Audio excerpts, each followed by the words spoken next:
Hi everyone, I'm your host Prasha and welcome to Her STEM Stories episode number 48. If you're just joining us, make sure you go check out our website herstemstory.com and check out the events section because we are participating in a lot of events in the New England area. So you should definitely go check that out.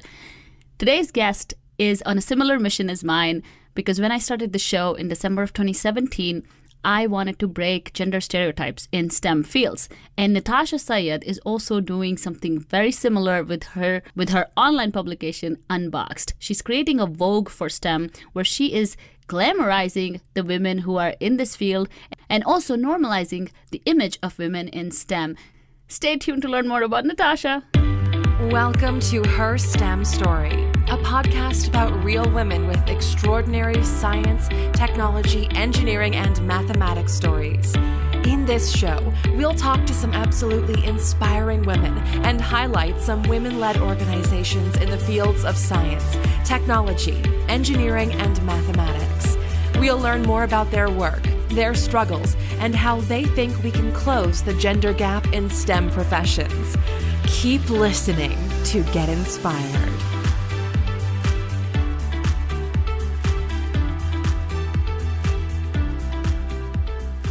Ever wondered why media promotes negative gender stereotypes and how that affects our view of the world around us? Our guest today, Nitasha Syed, was not only curious about this, but she also decided to fix it. Being a computer science graduate herself, she couldn't figure out why women were always boxed into stereotypes like popular pretty girl or the smart ugly nerd. She needed to break the notion that being good at one thing means that you had to be bad at another. So to showcase the beauty of intelligence, she created Unboxd, a monthly digital magazine and platform that shares the voices of inspiring women who are changing our world every single day. Let's talk to Nitasha to learn more about her beautiful STEM story. So again, thank you so much, Nitasha, for joining us. Thank you so much for having me. I am so excited to hear all about your STEM journey and all the great stuff that you've been working on. So to get started, I really want to know a little bit background. So where are you from? What do you do? And then get into your wonderful initiative, Unboxd, and we'll talk more about that. Yeah, sure. So I was born and raised in Canada in Vancouver, and that's where I spent my whole life. That's where I went to college. And then for college, I actually went into a computer science program. So my background is in software engineering and machine learning. And I worked on the FIFA 14 video game for the PS3 platform. And then I went into the smart city, smart building space, and I was, creating building management systems for commercial buildings. And so, the challenge was, hey, how do you make a building more eco-friendly? How do you make a city more eco-friendly? And then I moved out to San Francisco 2 years ago, and in the day, I actually work as a product manager for a healthcare tech startup. And I'm on their mobile health and wellness app. We've got 20 million users on the platform. And I'm primarily focused on both the Android and iOS app. Mm-hmm. So tell us, how was it growing up as a first generation immigrant, in Canada? Oh, it was definitely interesting. I would say I definitely had parents who were very, very focused on me getting a successful education. And I think a lot of first generation immigrants that grow up in North America have that experience. And so it was all about what are your grades at school, making sure I'm doing great, making sure I'm studying all the time. I had to learn to play the piano and learn to swim and went to French school. And so really their focus, and they spent so much of their time, and I'm so grateful for that, making sure that I was well equipped to, enter the world, I guess, and succeed in it. Yeah, and I think that that kind of engagement from parents, I see less and less of that in North, in America. I don't want to generalize as to that just Americans, but I feel like it's so important that if our parents didn't do what they did for us, which is like undivided attention, and it can get annoying at times for sure. I mean, it's one extreme, but it's important because teenagers don't know what they want. Kids don't know what they want. Kids don't know anything. So to say that, oh, you can do anything that you like is, I feel like it's not, in my 2 cents, not the best parenting technique. Yeah, and I completely agree with you. I mean, for me, it was, oh, you've got like these three options. You can be like an Hmm. engineer or a Yep. doctor or, something else. And that was it. And you don't go outside those options. And if you do, then you really have to show proof as to, this is going to be a viable career for me and I'll be able to get a job and, all of these other things. And at the time, you're very annoyed because, whatever, you're 15 and you're dumb and you don't know what you want to do. But then as you grow older and you look back at your life and you look at where you are and you look at some of your peers that decided to go down a different route and you compare yourself and you're like, wow, I'm so glad I had parents that put their foot down and said, nope, this is the direction you need to go in. Yeah, and I think it's so difficult. I mean, it's easier for me to say I don't have a teenage daughter or a son, but it's difficult to get through kids, and especially if you're in a mixed environment, like being first generation immigrant, where other kids are doing everything that they want, and they have a totally different upbringing, and there are things that are okay. So, for example, I mean, I'm sure in Pakistan and India, like you can't date, like that's not a thing. You don't do Oh, that. no, no, no, no. Immigrant parents bring those values when they get here, and it's a struggle because everyone else is dating, everyone else is doing things, and when you're a teenager, like that's it, like, right, you can't think about long term at all. No, And no. I wonder how we can make progress in that area, especially with social media. I don't even know where to what it would be like in like 10 years, 12 years, and what it is like today to have teenage kids. Yeah, and I'm sure the challenges that I'll face as a mom will be very different. I think for, when our parents came to the West, it was a lot about getting acclimated to the environment and then trying to keep a sense of your own culture while still trying to, assimilate into this completely new one and raise your kids in a way that, you were raised. And so I think our challenges will be very different. But it's challenges nonetheless. And like, I think one thing I really appreciated about my parents where, they were very strong on the don't date, don't go around and having boyfriends, but I was a tomboy. And so a majority of my friends were guys, and that was never an issue. And they knew them and they were friends with them. And, when we had parties, I was allowed to invite them to attend and stuff, but they showed me how to draw a line, when to draw a line, where to draw a line. And until this day, like no one crosses that line. Yeah, yeah, that's incredible. But that brings us to also the next, big thing that you're working on, and I think when it comes to teenagers and teenage girls, especially, that are very much into this Instagram era, where there is just too much makeup videos out there. I mean, that it has to be illegal after a point. Like there's too much of it, and I find myself watching them on a loop and don't realize what time it is. I can't even imagine how much girls are getting influenced by these things, especially someone like Kim Kardashian, 120 million followers. I mean, that's crazy. That's one third of America. And I can bet you most of them are probably less than 15. And just that the image that you can become popular by not having any talent, by not going to school. Or I'm not saying that Kim Kardashian didn't go to school, but you don't need a profession. You could just look good and you could have a great Boom. life. Yeah. That's what it looks like. Yep. Yep. No Yep. hard work. You just have to look perfect at all times. There's no blemishes. There's no imperfections in these people, and they're selling this perfect life, which is really discouraging because life isn't like that, right? So that brings us to your initiative, which is working towards bringing the Kim Kardashian world and the computer science world or the engineering world together and creating a platform called Unboxd. So tell us, how did you come up with the name? Oh, the name came from a brainstorming session I was actually having with one of the photographers that I used for my earlier photo shoots. And, I was like, so originally it was called the Women of STEM blog.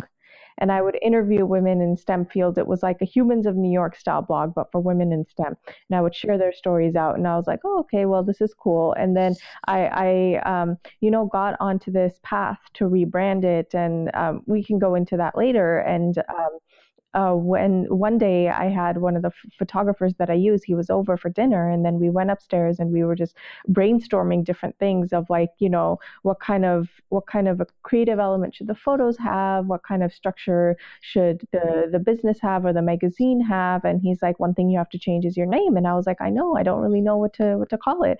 And it's this exercise where he's like, I'm going to say a word, and I want you to say the first thing that pops into your head, and we're going to get to the root of what you're trying to do. And I was like, okay, that's cool. And so he said something like women, and then stereotypes, and then, a bunch of other things. And eventually, the word unboxed came up, and I was like, oh, that's it.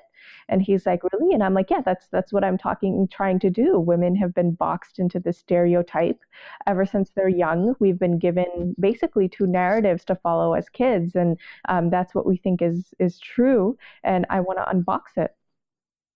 And that was not as an exciting of a story, but that's truly what happened. Very exciting. No, I love it because I truly believe that what you're doing is exactly what we need. I think that is very important. Over all the blogs, even podcasting, I think what you're doing has mass appeal, and that's what's missing in the whole diversity and inclusion conversations, right? So the mass appeal piece is just not there, and we just don't have the made this post online that Big Bang Theory. That's my favorite example. I think my people, if they listen every day to my show, they're probably bored of this example, but it's just annoying. It's nerve-wracking. That's what's wrong with our society, that they're bringing these role models like Amy and Bernadette, who are neurosurgeons and biomedical engineers and stuff. That's how they look. If I'm 15, I'm actually an engineer. Looking at them, I don't want to be. You know what I'm saying? Like, that's how bad it is. I'm not saying that there's a certain way to look, but when you need a mass appeal, it's branding, right? So you're branding these people to be antisocial, right? I don't have anything wrong about their looks, but antisocial. They can't talk to people. They don't have communication skills. They just don't look the part. And I don't think a 15-year-old would want to be Amy. I don't think so. She would want to be Penny all day long. Guess what she does? She's a waitress. We're setting up these weird stereotypes on national television. Millions of people watch it, and we enjoy it. We clap. We're like, oh my God, what a great show. I think that's what's wrong. I think if we were to boycott such stereotyping of anyone, I guess it's people of color, people of even the Indian in that has been shown the same way, right? The same stereotypes. But the fact that we enjoy that and we call it entertainment is what's wrong. And I think Unboxd is literally what we need to fix that and say, hey, there are no stereotypes, and there's no boxing people. People can be beautiful in whichever way they want, and they can have it all. They can look pretty. They can communicate. They can they can have a life after after being in a lab. And it just bothers me a lot like that we're still in 2019 almost, and we are still talking about the same stereotypes that were there 20 years ago or whatever. Yep, you're right. And it actually it affects kids a lot younger than you think. And so for one example, I was interviewing a director of product over at Atlassian, and she sends her 3-year-old son to STEAM school. So it's like STEAM camp, and she sent him for the summer. And so he started learning about science and technology and engineering and art and everything. And he comes home one day and he's like, Mom, what did you do in school? What did you go to school for? And she's like, oh, I'm an engineer. I went to school for engineering. And he's like, Mom, there's no way you're an engineer. You're tricking me because, you're very pretty and engineers aren't pretty. And it just it's fascinating. I mean, he's 3 years old. He doesn't remember the first 2 years of his life. He's been at the STEAM school for like 2 months. I am absolutely sure that there isn't a teacher there that's showing him a picture of a female engineer and telling him, hey, this is what she looks like. He somehow has gotten enough cues from society that female engineers are supposed to look a certain way. And if a woman doesn't look that way, then there's no way that she's an engineer. And scientific studies actually have been done so I read a lot of research papers before I started Unboxd, because coming from an engineering background, I need data and I need proof that, the hypothesis that I have is correct. And the hypothesis that I was working with was these stereotypes in the media are actually affecting the way girls choose their careers later on in life. And so there were several white papers that I read, and one of them, the scientists actually went into the effects of media on society. And do you remember the show ER, the one that came out in the 90s about the doctors in the ER? No, I've never watched it. So it was a really good show. And so what's interesting is sometimes they actually would make specific episodes for a reason, just to measure how society would react afterwards. So there was this one episode of how this man's life is saved from a blood donation. And then right after it's aired, the amount of blood donations spiked in the US, the calls for blood. And so they measure a lot of effects like that. And so they were measuring the effect of the Big Bang Theory, on society, and how it's actually hurting girls and their choices to go into STEM, because it's reinforcing the stereotypes that we already think are true, which are not true. But I mean, that's what media makes us think. Yeah. Yeah, that's awesome. You'd have to share that link with me. Yeah, definitely. Yeah, I'll send you the white paper. It's fascinating. Yeah, definitely. And then that makes, this even more, again, need of the hour is to showcase careers that are viable long-term, careers have longevity. It's not like, other careers which maybe, won't last as long. Financial independence, I think that's just tremendous, right? And the choice to have a life that you want, so a lot of third world countries have understood, or developing countries have understood the value of money and the value of education, that hey, if you're educated, that's the values we bring from the East, that hey, if you're educated you can have it all. Like that's how we were raised. And I think the Western culture has kind of lost that. Also, the whole college system is so rigged and expensive that no wonder people just get discouraged, and there's no way you can afford some of these degrees. It's crazy. Think about my whole degree, my 4-year computer science degree. In Vancouver has two big universities, and it's UBC and SFU, right? And so I went to SFU, and 4 years, books, tuition, everything cost me $30,000. At a proper university. It wasn't a community college. And I come out here and I see like, oh, so-and-so degree is 100,000, 150,000, 200. I'm like, that's insane. And India is even cheaper, right? So I paid $6,000 for a 4-year education with everything included, $6,000, and my degree is valid everywhere. Let's get back into, like Unboxd is an online magazine.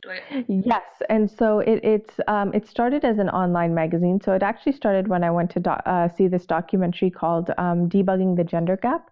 And the purpose of the documentary is to hone in on the gender gap in technology specifically, and understand why. And one thing it does is it goes to younger girls in the United States and it asks them what they want to be when they grow up. And these girls answer with a wide range of things. And one common theme is they're not really wanting to go into STEM. And so when they're pushed on that and they're asked like, oh, what about growing up and becoming an engineer or a scientist or whatever, their response is, oh, we see those women in the media and they're very nerdy and they're antisocial. And it seems like they don't have a lot of friends and we don't want to grow up and be like that.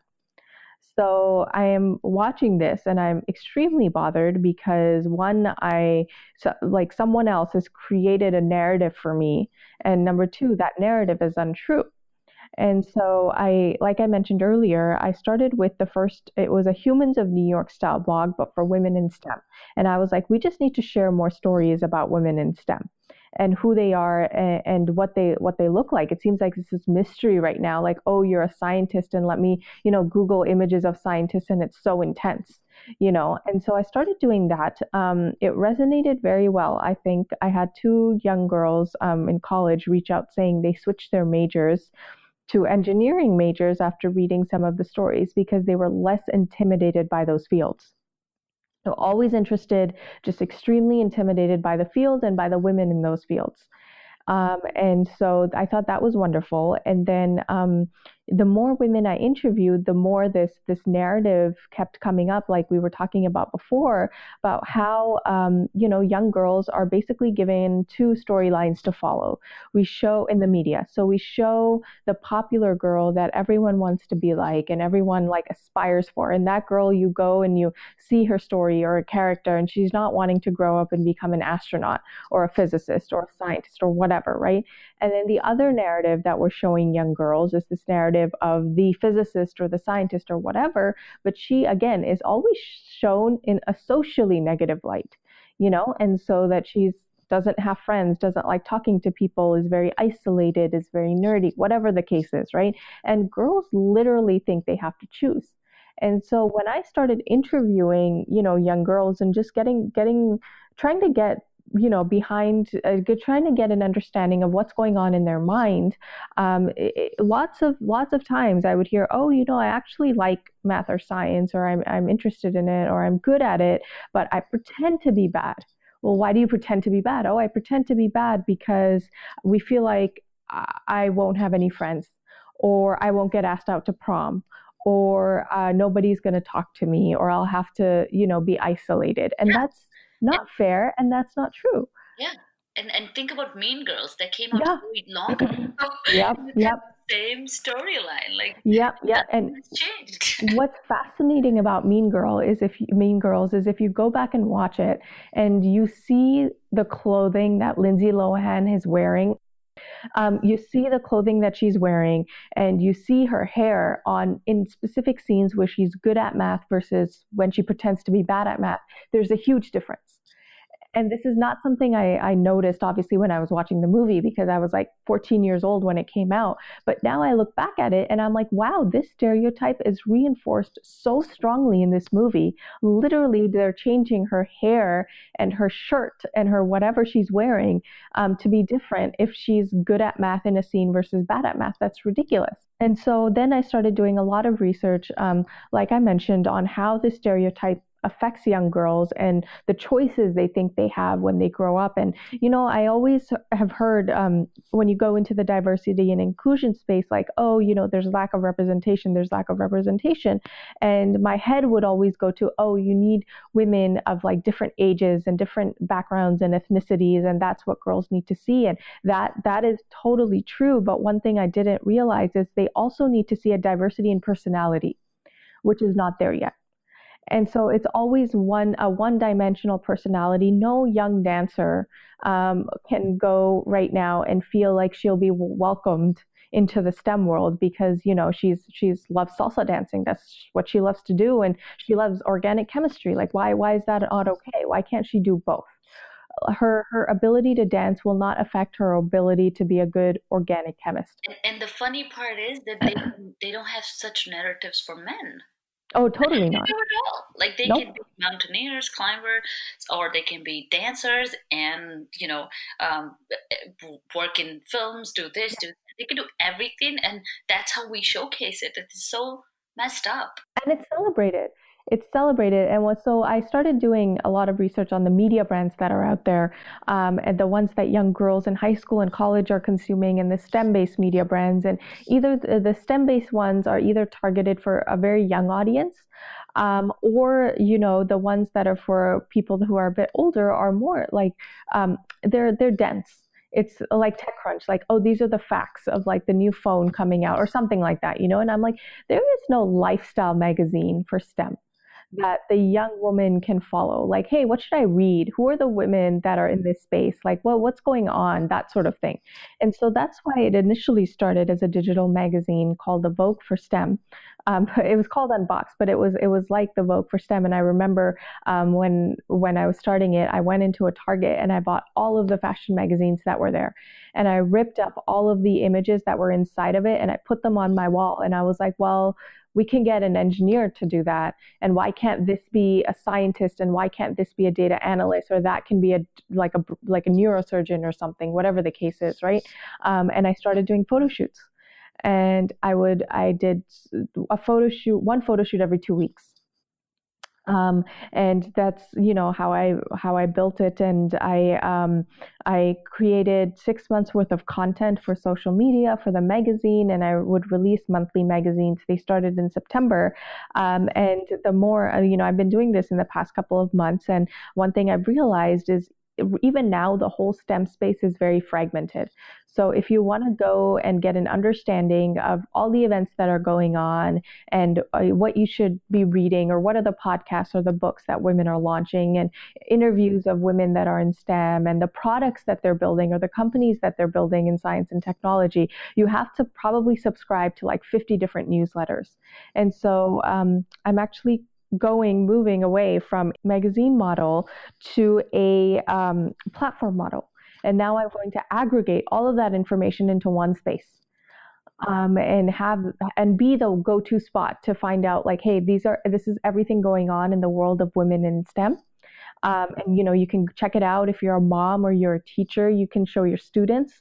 They can see the women that are in STEM. They can see the companies that they're building and the products that are coming out. And then you can then go on to the respective website of whatever you're looking at. But at least all of that information is consolidated in one place, and you don't have to subscribe to 50 different things to get it.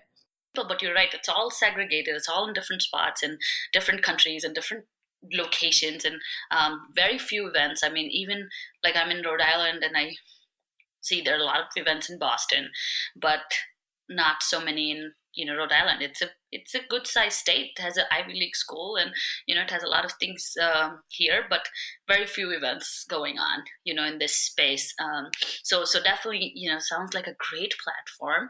And I think the other benefit of this is, when I started the show, I thought I would inspire the next generation of girls, and maybe someone will listen to my podcast and join STEM, which is great, and it's wonderful. But I've realized that it is also very important for women who are in STEM, because one of our biggest problems is people dropping off and going into different fields because they don't feel included, and especially young engineers like myself. So I said, you know what, I'm going to make a podcast for myself, because I want women like myself to not get discouraged and to not feel like, hey, I'm the only one and I'm, alone or segregated. And, when you have platforms like yourself, they can understand that, hey, you don't have to be either or you don't have to worry, because there are more people like you. And I think adults need role models as much as young people do, Oh, it's so true. They just, so I found so many role models, and I've learned so much, which, a lot of, especially I'm in mechanical engineering. And so that sector can be way different. It's totally different than startups or tech world. Like, it's a totally different world, and it's not as fancy or not as social, and so you can feel lonely sometimes, and you can be like, hey, why is my friend at Facebook going to all these wonderful places and I'm not, and why do they have perks and I don't, and all that kind of stuff. But that can come up to pushing you to leave the field, right? If you don't realize that, oh, wait a minute, I don't need to wait for my employer to do something for me. I can do it for myself, and I can communicate with people who are in tech and build something that can benefit other people. That's so true. And even understanding that, okay, so Silicon Valley here is a little bit of a bubble, and people think tech like this is everywhere, and that's not true. And when you start connecting with the people in your area and seeing what their lifestyle is like within STEM, whatever technology or science or whatever the case is, then you realize like, hey, I'm not the only one. It's not like, oh, a bunch of these, Facebook employees are getting these perks and I got stuck with the crappy employer that doesn't give me free coffee. Uh, but that's actually not true. It's the case for a lot of other places in the United States, and so that's another thing that it helps to dispel, I guess. Yep, definitely. So, tell us one piece of advice that you'll give to a young female who's just getting started in STEM. Oh, I think for me, I would definitely, given the brand that I've built, say like don't follow the stereotypes that you see. And I know that's hard because seeing is believing and all of those other things, but really truly believe that you can do whatever it is you want. And whatever your interests are, whether that be working out, whether that be food or fashion or whatever the case is, those interests will not hinder your ability to be good at math or science. And so definitely, I wish I could go back and tell my younger self that. But to just keep that in mind as you're going through college and you're going through high school and you're thinking about what you're doing. Mm-hmm. That's beautiful. That's wonderful. And I think, I am a huge fan. Oh my God, I'm actually envious that I didn't come up with this. That's exactly what I wanted to show my 14-year-old cousin. Just tell us real quick, where can one find Unboxd and how can they get involved? Yeah, so we are on Instagram and Facebook. I faced, the early challenge that every early entrepreneur faced, where the URL was unavailable, and so I had to settle for Be Unboxed, and so that's actually the URL, even though the company name is different, and I know that confuses people a little bit. And so you can go online to the platform and just check out www.beunboxd.com, so beunboxd.com, and our handles throughout social media, so Facebook and Instagram and Pinterest is Be Unboxed as well. Mm-hmm. Awesome. So we'll include the links in the episode notes. And if someone wants to get involved, how can they do that? So just DM the page on Instagram, or you can go onto the website and you can fill out the form to contact us, and we'll get your email and then we'll connect back with you. We are looking to put as many of your as the STEM communities work on there. And so if you're running a company or a product, or you're building a product, or you've written a book or a podcast or anything like that you want help promoting, then just please reach out to us. We'll send you the form to fill out, and then we'll ramp you onto the platform, and and we'll showcase the amazing work that you're doing. That's awesome. So currently you're located in San Francisco, so all the models, I can call them, Yeah. are from that area, correct? Yeah, so I call them STEMfluencers. They are a good chunk of them are from San Francisco. The ones who I've had a couple of people that's actually have flown out here for a photo shoot. And yep, and so I've had a couple of those, and then for the ones that are outside of state, a lot of them actually have their own photographer, or they find one in their own area, and then they take photos with that person, and they send me a couple.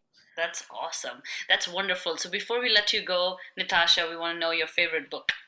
Oh, Harry Potter. So that's hands down the most popular answer on the show. Yep. And so I was thinking of saying something more like professional, and I was like, nah, Harry Potter. For a early business book that I read when I started my career was High Output Management by Andy Grove. And so I would highly recommend that for anybody that wants to start their own company or is looking to get, climb a corporate ladder and manage teams and that sort of, and be in a C-suite sort of position.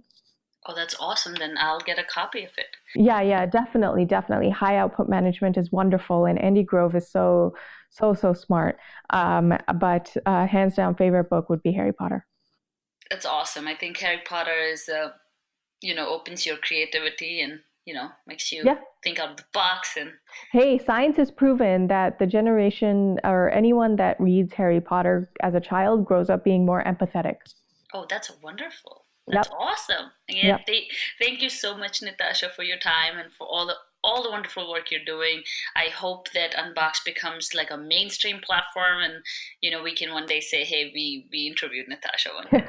I hope so too. Thank you so much for your time. It was so wonderful talking to you. And that was Nitasha Syed with her incredible STEM story. Please use the links in the episode notes to follow Nitasha and her amazing work. Next week, join us to listen to the story of Lauren, who is the founder of Develop Her. Lauren will teach you how to ask for a negotiation.